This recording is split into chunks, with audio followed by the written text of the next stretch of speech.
আসতে বলতে যাচ্ছে।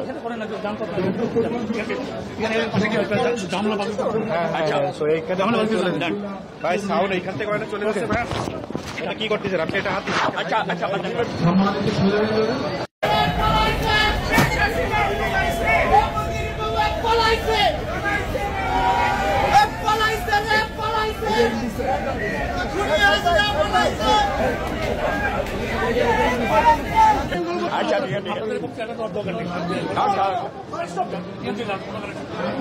কিছু বলছেন? না না ঠিক আছে, আমাদের বলতেছে আপনার আজকে 15 আগস্ট বৈষম্যবাদী ছাত্র আন্দোলন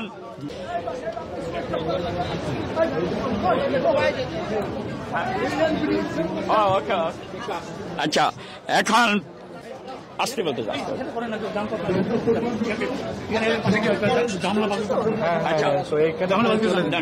ভাই সাউন্ড এইখান থেকে চলে যাচ্ছে ভাই, এটা কি করতেছেন আপনি? এটা হাত আচ্ছা আচ্ছা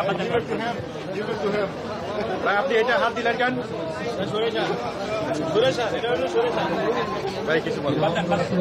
এটা কেন করলো? বিসমিল্লাহির রহমানির রহিম। আসলে এরা তো হলো স্বৈরাচার সরকারের লোক, কথা বোঝেন নাই? এরা তো এরকম করবে, এরা হলো মাফিয়া সরকার। এই মাফিয়া সরকার বাংলাদেশে আর কোনো স্থায়ী হবে না। এই বাংলাদেশ এখন ছাত্র আন্দোলনে এই স্বৈরাচার সরকার পদত্যাগ করে ইন্ডিয়া বর্তমানে লুকিয়ে আছে। আর তারা এখানে জ্যাকসনাইতে তারা শোক পালন করতেছে, তাদের শোক পালন করতে দেন। আপনারা এই মাফিয়া সরকার যেখানে আছে, যেখানে এই মাফিয়া সরকারের লোক আছে, তারা এভাবে উচ্ছৃঙ্খল করতেছে, উচ্ছৃঙ্খল করবে। বাংলাদেশ 15 বছরে তারা বাংলাদেশটাকে অনেক পিছিয়ে নিয়ে গেছে। ইনশাআল্লাহ এই স্বৈরাচার সরকার পতনে বাংলাদেশ ইনশাআল্লাহ অনেক এগিয়ে যাবে। আমরা আশা করি যে ছাত্ররা আন্দোলনে যে কতগুলো ছাত্রকে এই মাফিয়া সরকার গুলি করে হত্যা করেছেন, এই হত্যার বিচার বাংলাদেশে হবে এবং এই বাংলাদেশে এই মাফিয়া সরকার 15 বছর অনেক মায়ের কোল বুক খালি করছেন, প্রতিটার বিচার এই বাংলাদেশে হবে ইনশাআল্লাহ। আপনারা জানেন বাংলাদেশে কিছুদিন আগেও কত ছাত্রকে নিহত করেছে। এই স্বৈরাচার সরকার পতনে মানুষ অনেক হ্যাপি, মানুষ অনেক আনন্দিত। বাংলাদেশের মানুষ এতদিন 15 বছর জিম্ব হয়েছিল, এখন বাংলাদেশের মানুষ বাক স্বাধীনতা পেয়েছে। এই বাংলাদেশের মানুষ গণতন্ত্র ফিরত পাবে। এই গণতন্ত্র ফিরত নিয়ে বাংলাদেশের মানুষ গত 15 বছর আওয়ামী লীগের অত্যাচারে, এই স্বৈরাচার সরকারের অত্যাচারে বাংলাদেশের মানুষ থাকতে পারেনি। প্রতিটা মানুষের প্রতি 20-30টা করে মামলা দিয়েছেন। আজকে আপনারা জানেন এই মাফিয়া সরকার ফলাইবারও পথ খুঁজে পায়নি। 40 মিনিটের ভিতরে সেনাবাহিনী বাংলাদেশ থেকে তাকে তাড়িয়ে দিয়েছেন এবং এই মাফিয়া সরকারের এমপি মন্ত্রীরাও ফলাইতে পারেনি। আপনারা জানেন এমপি মন্ত্রীরাও এখন যখন ফলাইবার পথ খুঁজে কিন্তু খুঁজে পাচ্ছে না। এমপি মন্ত্রীদেরকেও তাদেরকে এখন তাদের নামে মামলা হয়েছে, আপনারা জানেন তাদেরকে রিমান্ডও দেওয়া হয়েছে। কিন্তু এই মাফিয়া সরকারের একটা একটা করে প্রতিটা বিচার বাংলার মাটিতে হবে ইনশাআল্লাহ।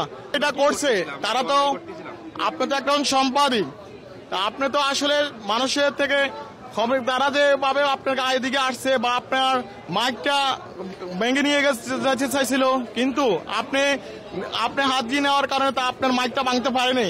তো তারা চান এটাই হলো একটা আপনার আমেরিকাতে এসে তারা আপনার উপরে আক্রমণ করতে চাইছিল।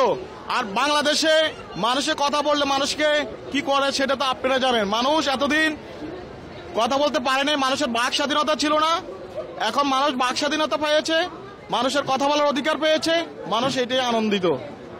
এই মাফিয়া সরকারের চেলাপাড়া লোকজন যেখানে আছে সেখানে তারা উচ্ছৃঙ্খল সৃষ্টি করেন।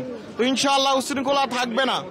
আমেরিকার মতো জায়গা আসি তারা আপনার সাথে যে আচরণ করলো সেটা দেখে আমরা নিন্দা জানাই, তাদেরকে নিন্দা জানাই, গভীর নিন্দা জানাই। তারা আমেরিকার মতো জায়গা আসি আপনার উপরে হামলা করতে চাইছিল। তবে বাংলার মাটিতে আর পারবে না এই স্বৈরাচার সরকার। এই স্বৈরাচার সরকারের পতনে আর কখনো আসবে না ফিরে। এই আওয়ামী লীগ নামে পৌঁছে যাবে বাংলাদেশে ইনশাআল্লাহ।